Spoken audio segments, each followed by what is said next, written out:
Right. We're in lesson 4, chapter 2 of the book. I will point out that I've added another appendix to the book, and we can go look at it just quickly. But what it is, it deals with claims that some have made that you couldn't build a wooden ship that was 450 to 500 feet long. And so what I've done is I picked up the arguments, and I'm going to answer them in Appendix A. We'll get to them toward the end of the course. Okay, so be aware that there are some that claim that, but I think there's serious errors in their reasoning, as well as errors in their engineering and their scientific errors. Okay, right? They've made assumptions that are wrong. Let's look at some necessary conditions for atheism to be true. Of course, atheists deny that the flood occurred. An important point is, since the origin of life belongs to the category of at least one phenomena, now this is an atheist writing now, time is on its side. They say, well, we got billions of years, it can happen. And he says, however improbable we regard this event or any of the steps which it involves, given enough time, it will almost certainly happen at least once. And for life as we know it, with its capacity for growth and reproduction, once may be enough. So they're claiming, yes, it's improbable that it could occur, but if we got billions of years, we got enough time for it to happen. Well, the fact is, it's just not mathematically sound. I'll introduce probably another lesson in this, probably stick it in as another appendix, but we'll deal with the probability of life occurring and show that it's ridiculous that it cannot occur by accident. And you can't put together DNA molecule and other stuff like that, even just by chance, by random motion and shaking of molecules. It won't happen. And we'll show the probability of it. And this claim here, these fellows are probably geologists that have no concept of the mathematics of probability. And that's a shame.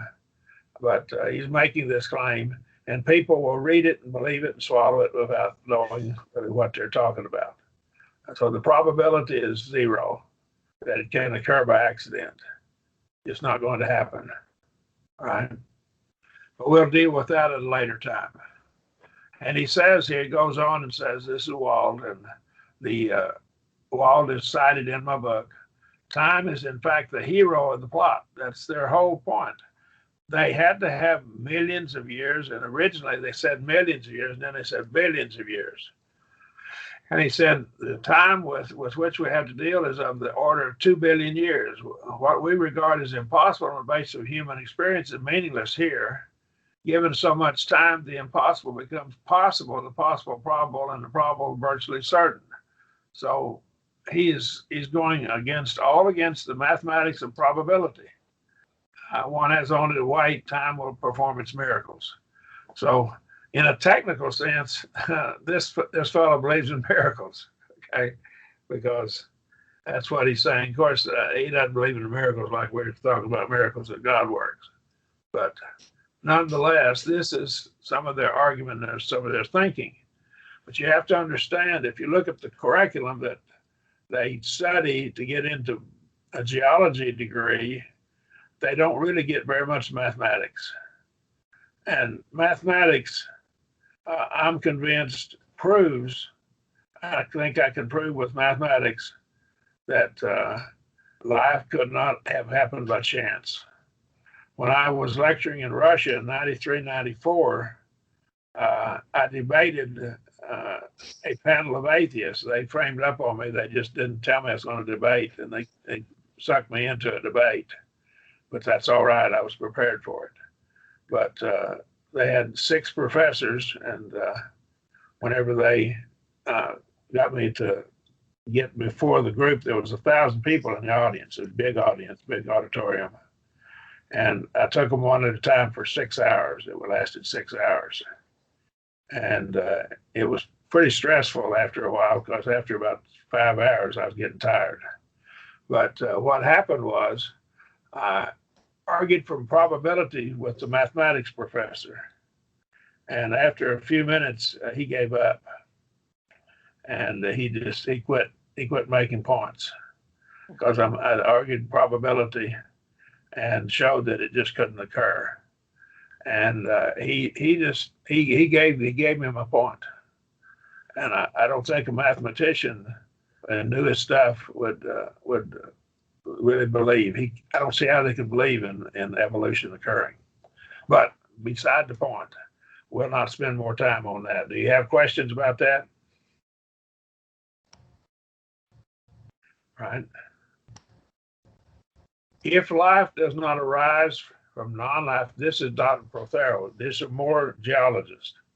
If life does not arise from non-life today, which they agree it doesn't occur because that's a biological law called law of biogenesis.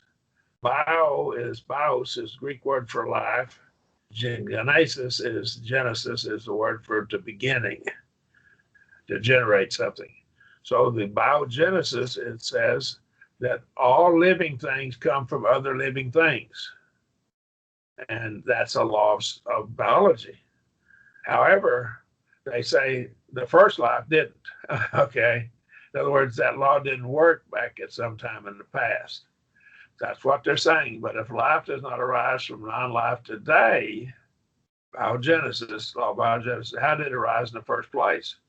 All right. At first, this seems a paradox. Yes, it is a paradox. But one critical factor had not been mentioned. Spontaneous generation does not occur under present Earth conditions because the Earth's modern atmosphere is too corrosive and too oxidizing to allow it. Now, what he's saying is the oxygen in our atmosphere wouldn't allow it to happen today. That's their argument. Just think how quickly iron objects rust when exposed to air and moisture. Again, I don't know how much chemistry background this fellow has, but what he's basically arguing here is that the oxygen in the atmosphere won't let it happen today. That's his argument. The early atmosphere, he continues on, had almost no free molecular oxygen. That's his assumption. Now, keep this in mind. He assumes that to be the case based upon his model. His model is based upon the premise of atheism and spontaneous generation, organic microevolution, right? So he says the early atmosphere had almost no free molecular oxygen. It was rich in the right kinds of chemicals to produce life. How does he know that? He just assumed it.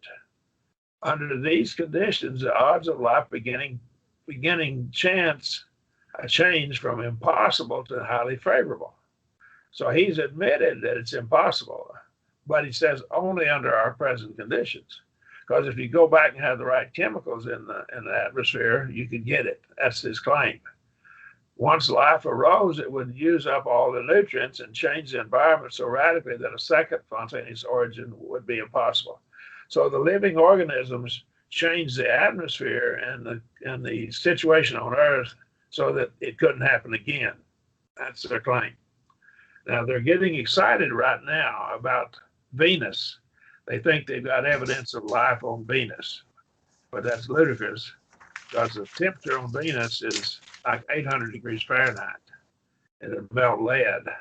Okay, so it's ludicrous. They've got some kind of a signal from whenever a chemical heats up, it gives off a certain spectra of light, and they've gotten this spectra of light that comes from organic matter, and so they're thinking they've found evidence of life on Venus. They're going to spend several $1 billion to check it out. Okay, interesting, but that's happening right now at this very time in the year 2020. Gould Cloud, another one of these fellows, says, so what channels natural selection? Okay. It is channeled like the course of skiers on a hill slope by environmental pressures, subtle or lethal. They become extinct when they fail to adapt to changing conditions. Oxygen was an early forcing factor, considering the primordial anoxic Now, anoxic is a fancy word meaning with no oxygen, anoxic earth. After its waters became otherwise receptive. So now the waters became receptive, see. The biologists reconstruct a likely scenario in which the first minute anaerobic, now that's an animal or plant that lives without oxygen, beings were something like bacteria. So it was anaerobic at first. That's their claim. Again, they go back and postulate this. They have absolutely no evidence to support it.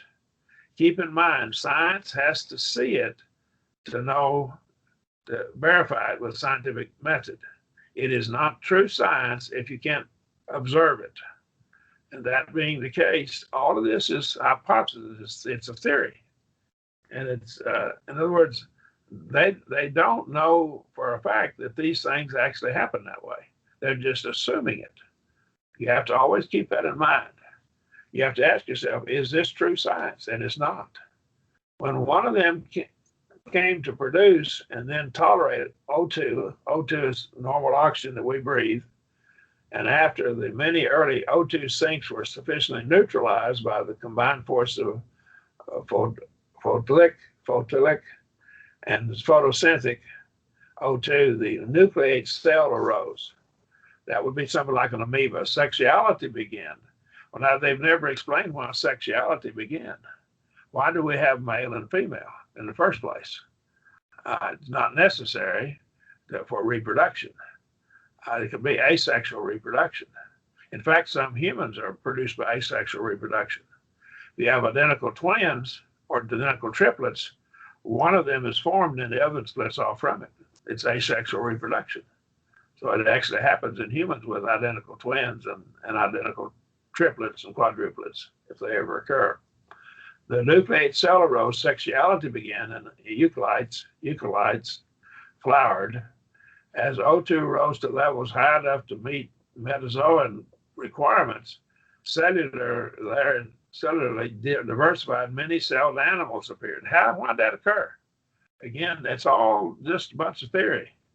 They have no scientific evidence to back it up. They're spending billions of dollars. They're going to go to Venus, and that's so hot it melts lead in the atmosphere. And they're going to check it out. They spend several $billion. They send in several $billion probes to Mars to try to find life on Mars because they need this to shore up their theory of organic macroevolution. I don't think they're going to find anything, but we'll deal with that if that happens. Probability, he says, many-celled animals appeared probably from different protozoan ancestors, introducing a phanerozoic eon. Now, I don't pronounce all of these geologic eons and stuff probably right. Okay, sorry about that. The Bible proposes a different view of it, and it's called catastrophism. So catastrophe occurs, sudden occurrences occur. Things happen suddenly, in which sudden catastrophic events have shaped the face of the earth. So there's a difference. We have what's called uniformitarianism. That's the view of main geology, and catastrophism. And what we have here is we have two different views of how things occurred. The word catastrophe is derived from the Greek word catastrophe, and that's the word means ruin or destruction. And so that's the word that's used for the flood. So we have that occurring. And of course, I would argue that creation occurred instantaneously, full grown. Okay. Atheists once proposed a system called uniformitarianism. And you can see the word uniform in it. And when in the military, when everybody wears the same uniform, everybody's the same. Things are the same.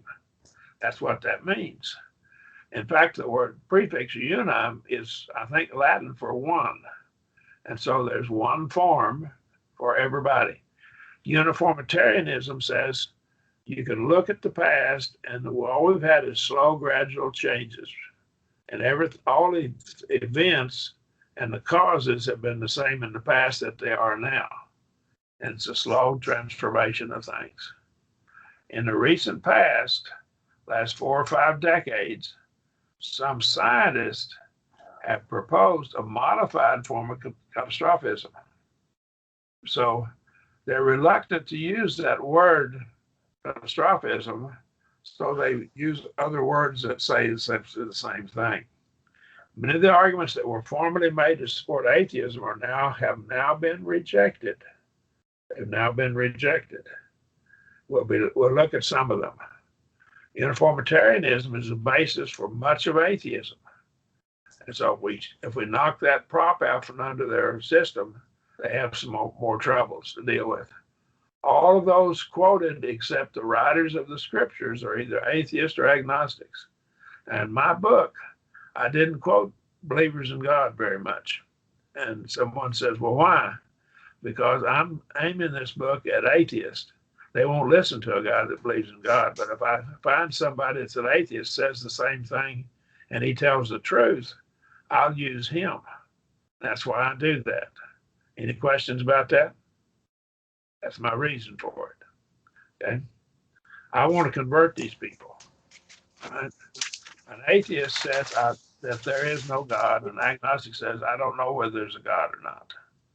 Uniformitarianism is something sometimes called actualism or gradualism.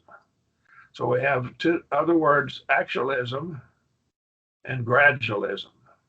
Those are two other words that are used for it. Gradual changes and over time. Uniformitarianism was introduced by James Hutton. He's the father of modern geology. All right? There's another man that actually gets the credit for it, but James Hutton introduced it. All right? Here's a picture of him. He lived from 1726 to 1797. So he died about 1800, 1797. And Charles Lyell took James Hutton's theories and made them popular. But he picked up what Hutton had said. So Charles Lyell picked up. Now, Charles Lyell claimed to believe in God. Keep that in mind. We've already out. He's given credit for the geologic theory of uniformitarianism, but Hutton actually coined it and set it up, laid it out. Okay. Lyell, and they call it Lyellian uniformitarianism. Lyell had to reject the universal flood and a young earth to adopt his theories. So what happens here is whenever a young person is fed this idea that the earth is real old, or he's fed the idea the flood was a local flood, you just set a bunch of dominoes, like a bunch of dominoes falling. You've set in order a chain of events that can lead to atheism. I'm convinced of it. I really believe that. And so we need to be sure that our young people are solidified in this matter. That's why I've spent the work on my book and worked it out that way.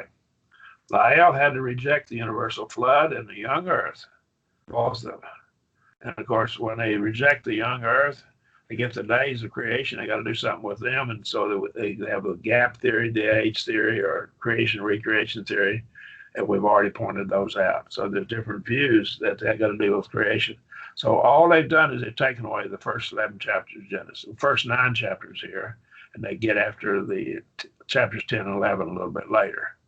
But the first 11 chapters of Genesis are the battleground with people who claim to believe in God, but they're going to take an old earth, local flood, and they're going to take theistic evolution, basically, as the God-controlled evolution. So these are, I believe, a cancer that can eat the church up, and the Lord's church need to be aware of it. These are dangerous doctrines. Okay. Any questions or comments? There's Charles Lyell, the picture of him, 1797 to 1875. Okay. Charles Lyell wrote Principles of Geology, 3-volume set from 1830 to 1833. Wrote a 3-volume set of this. And now notice the time frame. The central argument in Principles of Geology, that the present is the key to the past. That's the essential argument. This is the concept of the Scottish Enlightenment, which David Hume had stated as all inferences from experience suppose that the future will resemble the past. See, that's what David Hume, and that's what he claimed. The future looks like the past. And in some senses, that's probably true, but they have then ruled out the possibility of a flood or instantaneous creation, see, with that view. And so there is some truth in it, but certainly when God intervened, things were different, like the flood, and also with what we'd say any kind of miracles were worked, or the creation itself. And the two events are creation and the flood that I'm dealing with here. Any questions? All right. Geologic evidences of the antiquity of man in 1863 came out with. And so what we're going to do is we're going to explain these cavemen. Okay. So we have cavemen, say we're going to come up with them, and they were half human, half apes and stuff like that. That's a view that was held. And so this came out in 1863. Lyell believed in creation and was a theist. He claimed to believe in God, but he had problems reconciling his views of geology with his belief in the scriptures. So once he took this old earth and this did away with the instantaneous creation and did away with the flood, then he eventually wound up, and this will lead you right into, first of all, agnosticism. And it may not lead you to atheism, but you wind up being at least an agnostic. You say this, I just don't know. And many people claim to be atheists, and they're not really atheists, they're agnostics. When you nail them down on it. Lyell influenced Charles Darwin. They were friends. And through his writings, they became close friends as he encouraged Darwin to publish his ideas. So now what you see the spinoff from the young earth, from the old earth, and doing away with the creation, instantaneous creation, and the flood, and event, and of course, then he had the antiquity of man, the cavemen, and so forth. And then Lyell, then he influenced Charles Darwin on his thinking regarding organic macroevolution. This all flows together. We won't go into it, but there was a Russian Bush who then took this and said, what are we going to do with religion? And so they made religion into a system to make life better upon the earth, and that's a social gospel, that's called. And so that's what happened, what they did with religion. So some of your religious groups became they adopted all of these views, adopted a old earth, day age gap theory and stuff like that on creation and a local flood. And whenever they adopted all of that, they had to throw away a lot of the Bible. I think if you throw away the first 11 chapters of Genesis, you've thrown the Bible away. It's a whole unit. It's all or nothing. And I believe it's all. It's all God's word. And there are no contradictions in it. But what I'm saying here is this led into religion, and eventually they began to compromise religion. And so what are we going to do with our churches, because we really don't believe in God anymore? They wouldn't verbalize that, but that's basically what they were doing. So they made them social institutions to make society better on the earth, better life on the earth. But again, we don't have time to delve off into that. That would we could spend several weeks dealing with that. All right. Lyell gave up on Genesis 6 through 9 with his writings on geology. He argued from creation centers, from various plants and animals dispersed. So there were places where the things occurred, and he basically gave up Genesis 1 and 2, chapters 1 and 2 with these arguments. So he had creation centers. Now, Lyell's arguments, his ideas on that have been rejected by the atheists, but he started the ball rolling is what he did with this. Result that his writings then were used to support atheism. Questions or comments? I'm just giving back some history of it, why it's important that we study this. There are 3 theories of creation that are all three wrong in my judgment and my conviction. Creation, recreation theory, that is, that all these animals were created and then God destroyed them and recreated them again. And some of them get into the King James translation of Genesis 1, and they have to replenish the earth. And they use the word replenish and say, well, see, that's to do it again. And that they grasp on that. And of course, I think the translation is accurate. I just don't think it's clear there with that word replenish. We have the creation recreation theory. Then we have the day age theory. Each day was 100 million years or 200 million years or something like that. And then we have the gap theory that God created in a 24-hour day, but then he had gaps between those days of millions of years or hundreds of millions of years. And then so we have the day age, gap theory, and the creation recreation theory. All three of these, I believe, are false. Questions or comments? Again, we're not going to spend time on the creation. I'm just letting you know where I stand on it. I'm convinced that we can show that these are all false. Okay. Then we have theistic macroevolution. Now, I want to point out, I believe in evolution. Now, be careful. Evolution just means change, and there has been change. But macroevolution is the word from macro is from the Greek word, which means wide or large. And then there's microevolution, which I believe in. So we'll talk about that in just a minute. So be sure we understand that. The local flood theory, I don't believe in this macroevolution.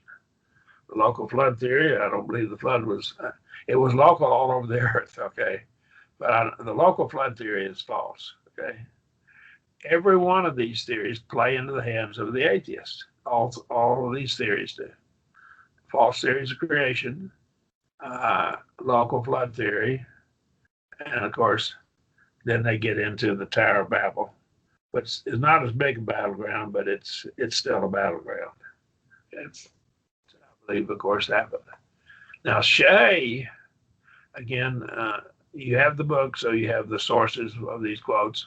Shea states, furthermore, much of Lyell's uniformitarianism, see how he's going back to Lyell, specifically his ideas on identity of ancient and modern causes, gradualism, and constancy of rate, have been explicitly refuted by the definitive modern sources, as well as by an overwhelming preponderance of the evidence that his substantive theories, his ideas on these matters were simply false.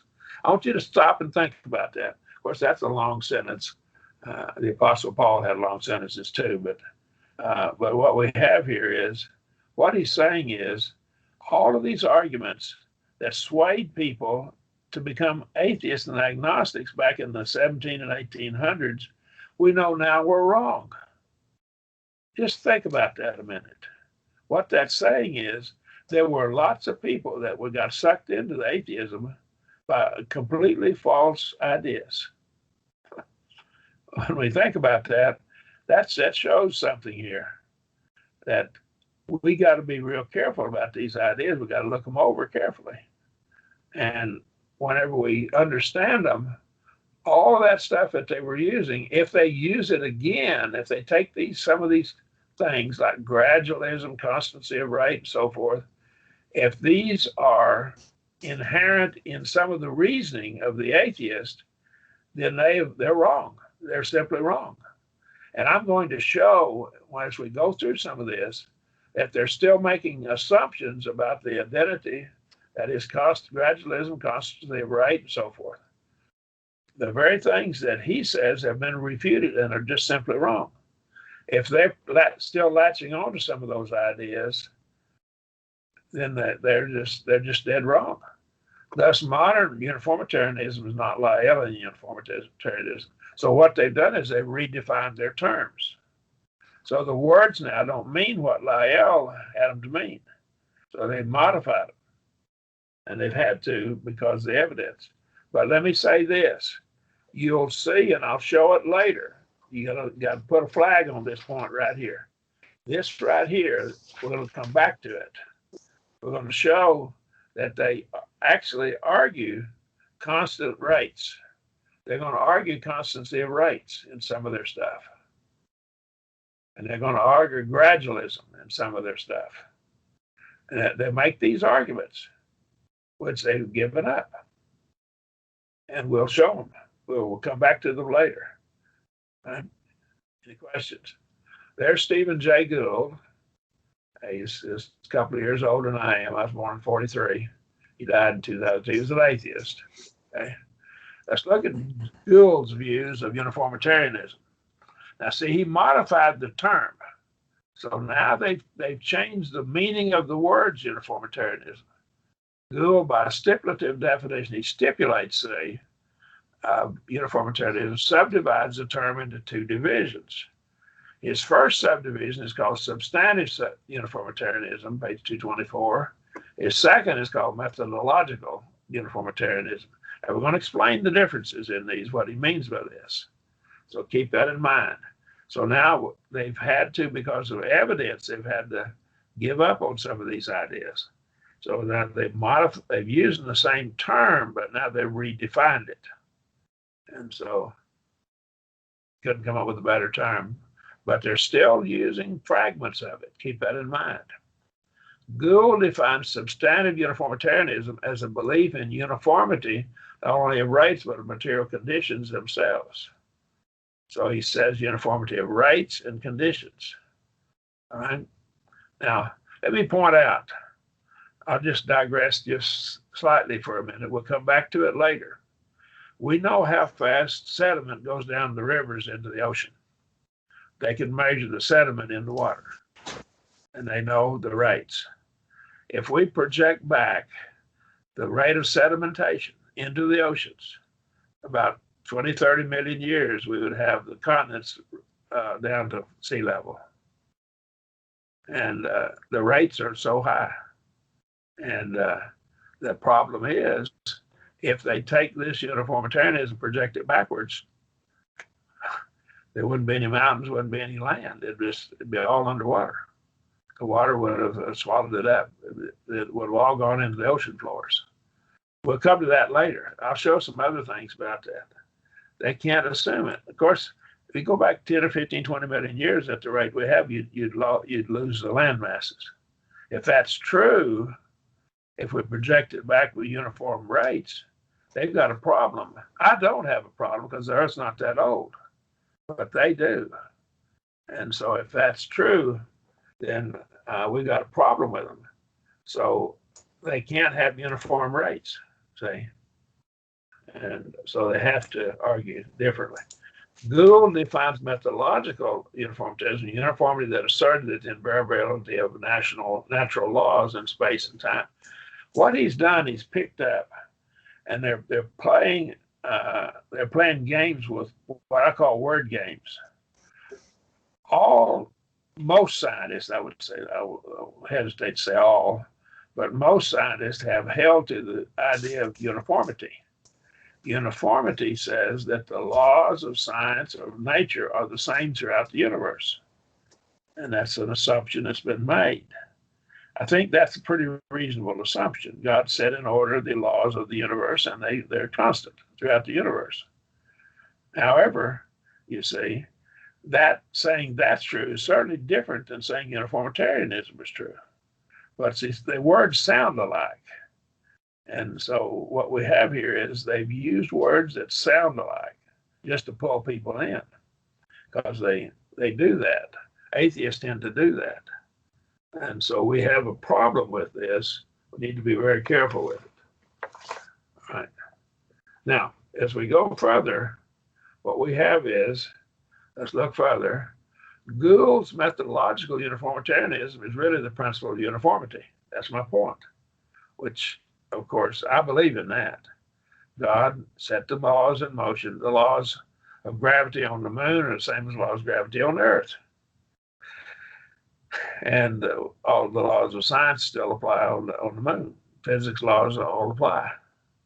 Note how he used the word that sounds like the word uniformitarianism in order to get his views accepted. Very subtle. And what we have here is they have done that with other areas. We can see this. The principle of uniformity is the assumption is that the same natural laws and processes that operate in the universe now have always operated in the universe in the past and apply everywhere in the universe. Now that's a reasonable assumption, and I don't have a problem with that assumption. When God set the universe in motion, created it, he made it governed by natural law, and those laws have not changed. Now I understand when he performed miracles like the opening of the Red Sea, there was a miracle that changed there, temporary. But what we have is, I don't think he set aside the laws. I think he overrode them. He used force to cause it to open the waters to open. They normally would not do that, but he exerted force on it. Is my view of what he did, which of course God is capable of doing that. Gould wrote, "They remain logically distinct because we may formulate a theory of natural catastrophic change that denies substantive uniformitarianism." So we're going to say there have been catastrophes that occurred, such as earthquakes, volcanoes, and now then they say the dinosaurs were wiped out by an asteroid that hit Yucatan Peninsula. We'll get to that later. But which, as any scientific theory, must affirm methodological uniformitarianism in requiring the agents of change be empirically verifiable. In other words, methodological says that the laws of science have been the same. Whenever you have gravity occurring in, let's just use their time frame, 500 BC, 500 million years ago, let's say 500 million years ago, and let's just use their time frame. When gravity occurred in 500 million years ago, it's the same gravity we have today, and the same forces. Water still had the same effects, and so forth. And and I believe that would be true. Of course, I don't believe the age. I don't believe it's their age, but nonetheless. Substantive uniformitarianism as a descriptive theory has not withstood the test of new data. So that's the Lyellian uniformitarianism, and can no longer be maintained in any strict manner. So not here now. Keep this in mind. They've given up that uniformitarianism, but they come back to it. They keep coming back to it. We'll show that later.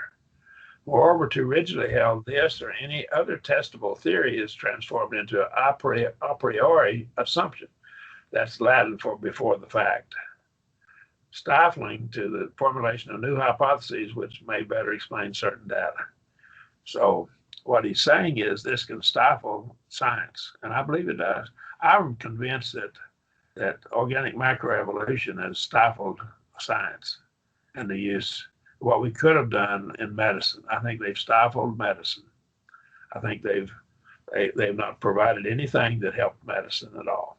Okay, and had they had a theistic view, they would have done better things in medicine and other areas of science as well. Atheist is one who denies the existence of God, Merriam-Webster. Atheism is from the Greek atheos, godless, and so it's without God. That's what it means. Atheos is a Greek word which means without God. It's found in Ephesians 2:12. Worshiping of God there, page 13. There are explicit atheists. There are two kinds of atheists. That's a fellow that says, I'm an atheist. He explicitly says he is an atheist. There are implicit atheists, however, those who teach one or more doctrines that imply that God doesn't exist. And so if you teach a doctrine that implies that God doesn't exist, then you are an atheist, even though you don't call yourself that, but you are. Those who teach doctrines that contradict the scriptures, you're not at least a biblical atheist. You're an atheist in the biblical sense. You don't believe in the God of the Bible. Those who teach things that are contradictory to the nature of God. And so we have to be aware that a person can actually be functioning as an atheist, by what he teaches or what he believes. It's my contention that both Lyell and Darwin were functional or implicit atheists. It's my contention, although they claim to believe in God. Both Lyell and Darwin taught doctrines that must be true for atheism to be true. Now, understand now, these are necessary conditions. So if one is an atheist, then these things have to be true. And so they become stumbling blocks that lead to atheism, what they're teaching. Doctrines taught by both men contradicts the scriptures, I believe. Now let's look at new catastrophism. And I know we're getting into a lot of technicalities. We got to lay the groundwork first, because we're dealing with geology as well. An important impact is thought to have been where the Yucatan Peninsula is nowadays. This impact spread iridium, which is an element, and glass for hundreds of miles around the impact site. Is currently thought to have been, by some scientists, to be the cataclysmic event that wiped out the dinosaurs and many other terrestrial life forms at that time. That's Burgess. And I'm citing some pretty high-powered books. Okay, this is the current view of what did away with the dinosaurs. Okay, the demise of the dinosaurs. Here's the site, and here's Mexico City. Right over here is this site. And there was an impact crater there. I believe there was one. I don't have any doubt there was. And this impact crater, they claim, actually destroyed and killed the dinosaurs. Okay, we'll come back to that later. We'll come back to it at a later time. But that's where it's supposed to have happened, right there, the Yucatan Peninsula. Right? I've never been there. I'd love to go there. I've been to Mexico City, but I haven't been to the Yucatan. So maybe some of you have been there. I haven't been there. Right. Now, assuming the iridium spike, there's a spike in iridium. Now, iridium doesn't occur very much on the Earth, but it's found in a lot of space rocks, meteorites, comets, and other stuff. And so, assuming the iridium spike represents a fallout from a bolide impact. Now, that's a bolide. Bolide is the Greek word for something thrown, or in this case, it would be like a meteorite coming. Right? Impact. Effects of which impact were superimposed on environmental and biotic changes already occurring during the Maastrichtian. The responses of the Seymour Island microfauna and some microfossil groups to environmental change is this well exposed, apparently complete section make it an important site for understanding the KT event. Now, KT is Cretaceous Tertiary Boundary event, and that's supposedly what happened here. Seymour Island provides no compelling evidence for mass extinction at the KT boundary. So again, there are scientists that don't agree with them. So the scientists are not in unanimous agreement on this idea that this bolide, this asteroid that hit the Yucatan Peninsula, wiped out the dinosaurs. Okay. Now, they've had meetings on this and arguments about it. There's nothing shy about the meetings opening plenary speaker and to an audience generally skeptical of things extraterrestrial. Now, see, he's talking to geologists. Paleontologist is a guy who studies the fossils. David Ropp of the University of Chicago proposed an extreme and seemingly ridiculous hypothesis that comet and asteroid impacts are responsible for almost every burst of extinction in the past 600 million years. From the 5 mass extinctions down to the blips of extinction that occur every million years or so, on average. So what he's saying is that big meteorites, asteroids, have hit the Earth in the past and caused extinctions of animals. That's their claim.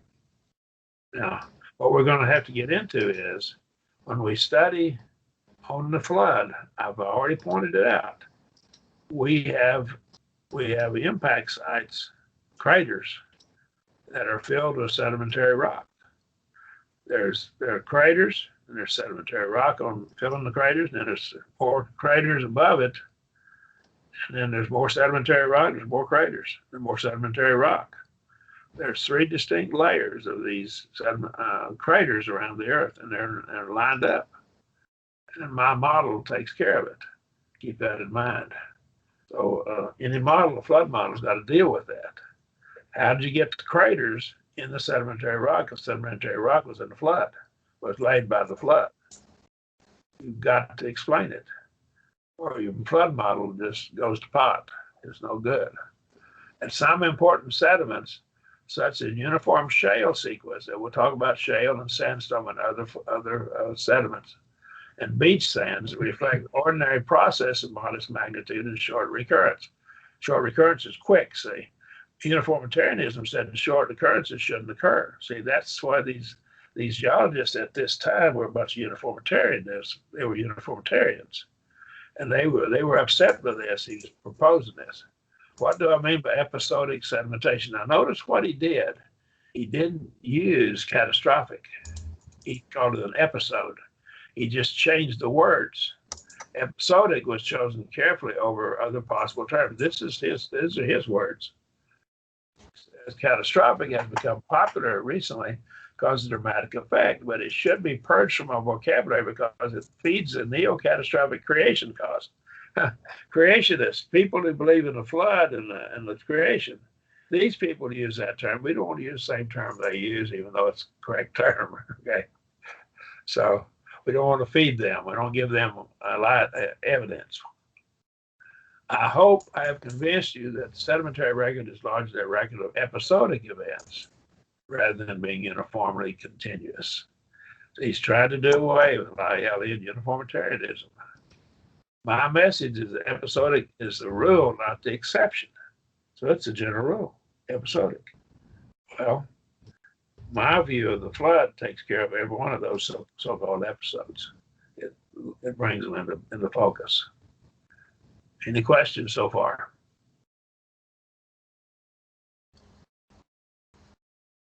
We're going to watch the clock here and keep in mind here, if you will, to get ourselves as deep into it as we can. And I want you to take the book now and be sure and use it, study it. All right, study chapters 1 and 2. Initially, the Alvarez hypothesis. Now, this is Alvarez, is the fellow that came up with the hypothesis that the Yucatan Peninsula crater did away with the dinosaurs. It walloped scientists almost as hard as the Cretaceous cataclysm itself would have. The idea has such a drastic effect because it challenged one of the most revered tenets of geology and evolutionary biology. Both of these are tied together. A concept of gradual change known as uniformitarianism. So it challenged it. So this has been a challenge to them. They've had to rethink their thinking. Now, let me give you something else, and we'll have the next two slides that I'll probably trail off at that point. Championed by Charles Lyell in 1830, this doctrine supplanted the once popular theories that cast ancient catastrophes such as floods and volcanoes as the major architects of change on Earth. Uniformitarianism teaches that the history of the world has been shaped by the same slow processes can be seen today wearing away mountains or replacing one species with another. So uniformitarianism goes over into organic microevolution. It's linked in with it.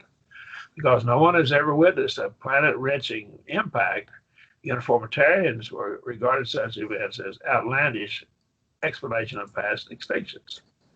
Ostersky says. Are there questions? I want to stop there at that point. We're toward the end of the class. Let me kind of get you open for questions at this point. Pick up on this next week.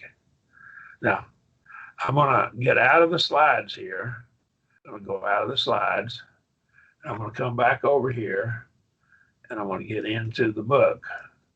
That's your flood book. Here's Appendix C. And this is new for you. And this is information on wooden ships.